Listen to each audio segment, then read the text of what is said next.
Master now signing the stamp to carry the document into the courthouse. You are the letter carrier and postmaster authorized to transport the vessel to the clerk's office, and you can't be arrested as a letter carrier delivering the mail to the courthouse, even though it's a foreign vessel in dry dock, because you're already the post office, which controls the port authorities, which docks the vessel. So you have a higher authority.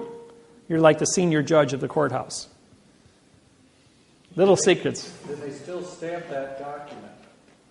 Yes, and when they stamp it, they make contract. Absolutely. I sign every federal district court stamp. I sign over the top of it, capturing. So I ask for it back.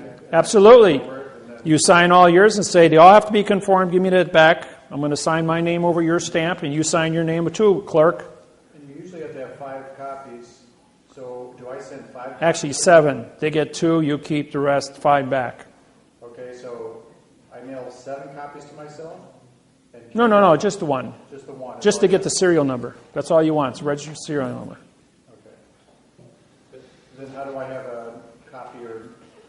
You keep the registered serial number. You're going to mail it to yourself. You keep the envelope. Okay. Got it. Okay? If you have one copy that's sealed inside there, it's always sealed inside there. If it ever comes to a... I'm not jumping the gun, but are you going to just go through all of these? Yes, I'm going to go through all the procedures on it. Yes. She told me that she can't let me have the document back once she stamped it. All of them are stamped, and if you sign the others in front of her, they all have to be conformed. If her copy is not conformed, then she has an illegal copy. She doesn't have an original. If you sign across their stamp, you have the original. She has to take possession of that. But she said, I cannot give you this document once I've stamped it. No, that's because they don't want you to be legal and become the chief judge of the courthouse so that you're in charge. You become the chief judge of the courthouse when you do that. So if they don't give it back, how do you respond? Oh, I always get it back. I says, I'm the federal judge in this courthouse. I have my oath on file. You better give me that court back. It says under Title 15. Which one is that? That's Title 46, Section 9. I just tell them I'm the judge? 946. Well, I have a 17-year running position. Everybody knows me already. So how do I do that? Oh, if you sign, as she hands you back the documents, you sign all of them. And if she knows what she's doing, she'll give you back their copies so they're all conformed. Right. So because when you say to her... And she doesn't give me hers, then she is... Illegal. Illegal. Right. You're saying, you know what? I have originals here signed. I says, now how are you going to explain to your boss that you don't have a signed original copy and you only have a half the position done? You didn't follow your duties. Wow. And that's what I'm wondering is the enforcement. Now, under Title 18, Section 641, folks, misappropriations. Title 18, 641, misappropriations. That means you took a paycheck and you didn't do your job. That's misappropriation for not doing your job. That's a 10-year, $10,000 fine, a $9,000 fine, and 12 years in prison under another title site of the same. It comes under 946 instead of 941. What was the title number? Title 18, 641 through 665 is the misappropriations rules. You can pull it up on the internet and go through the whole thing. Yes. So does that mean when we took for the mortgage fraud, the ones that we filed with the district court in South Bend, when we gave them the copies to file stamp them, we gave those to have them all file stamped and have the case number stamped on them. Correct. And then we took ours back and they kept theirs. Correct. So, was that correct, or was... No, they have their 2 copies, you have your 5. But in front of them, you sign or autograph your name across their stamp. And when you autograph your name across their stamp, they have to give you back those 2 to autograph also. Otherwise, they're not in conformity. And that makes you in contract with that building, with that vessel being docked. And when she gives you a receipt for your money filing, you also sign that receipt. You sign your name across the registered mail sticker. You sign your name across the money sticker that's put on your registered mail. You sign your name across the stamp. Anything the post office gives you, you sign your name, autograph your name across it. Not sign, but autograph across that stamp.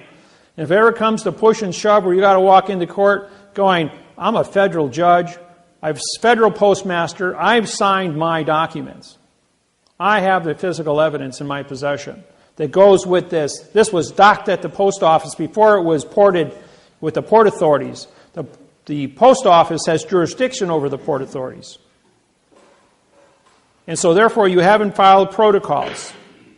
In my lawsuits that I file with you as your mortgages, identify the clerk of the court on the 48th day as the federal judge of that lawsuit, because she's required or he's required, the clerk of the court is required to autograph her name or his name on that stamp as the postmaster receiving a vessel in dry dock. That's protocol.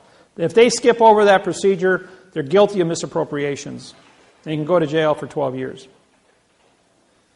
And you can have, when you download the laws on this, you take it in with them under misappropriations, and you present that to them saying, here, read this. See what this says? Now do exactly as I tell you. If you got a problem, you get your supervisor. You got a problem with that, you get the chief judge. You got a problem with that, call John Roberts at the United States Supreme Court. You got a federal judge here, chief federal judge can call the United States Supreme Court John Roberts. You can call Hillary Clinton, Secretary of State. Now he's Bill's counsel. So I'm killing flies in windows, glass windows with 20-pound sledgehammers, and I'm not breaking the glass. And so they come to me and they're going like, we're not going to obey this. We're not going to do this. I'm going like, you want to go to jail for 12 years? Feel lucky today? And he says, I'm the last man you want to go ahead and play games with. Right, but you can do it. But why? If you follow the procedures, you can do it too. It's all about conviction. It's all about being cool and collective. Of course, I have an advantage of you guys because I don't have adrenal glands, so I don't have the jack high, jack low. Me, I'm just Data. I'm a Spock. Since Star Trek came out, everyone's called me Data and Spock. Yes. On your autograph, is it printed or can cursive be? No. Always print it. Printed. Okay. Yes. And when I did that in school, they cracked my knuckles and said, "You will not write that way. We're going to force you to be in fiction." Cursive writing in school. Say again. They're taking cursive writing out of the public schools. Did you know that? They're taking it out because of this program. Yes, I've been suing, and the teachers are going, "This is correct. We're wrong." And they're changing. This program is changing all languages on the planet. You can't move forward. You see, on January 6, 2012, there was a little glitch that took place. The Hubble's telescope took a picture. And the picture showed 3 more of these spacecrafts in Greenland headed this way, which will be here on 12/21/2012. Courtroom. Courtroom's divided into planes. Plans. ES. Sometimes I get ahead of myself. All right. Plane number 1 is the level playing field, such as this room.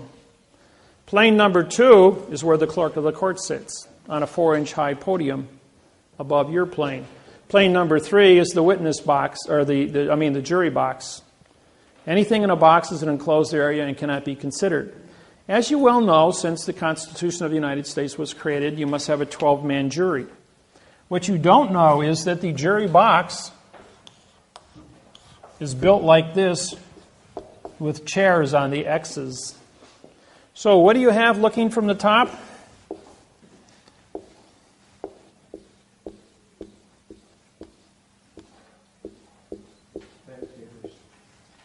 You have 2 petite juries of 6 people each, which is illegal. The continuance of evidence of the peanut gallery are divided. So the jury is in a box, and JU means no law, and RY is contract. They are a no-law contract of an illusion. Henceforth, they have no value whatsoever.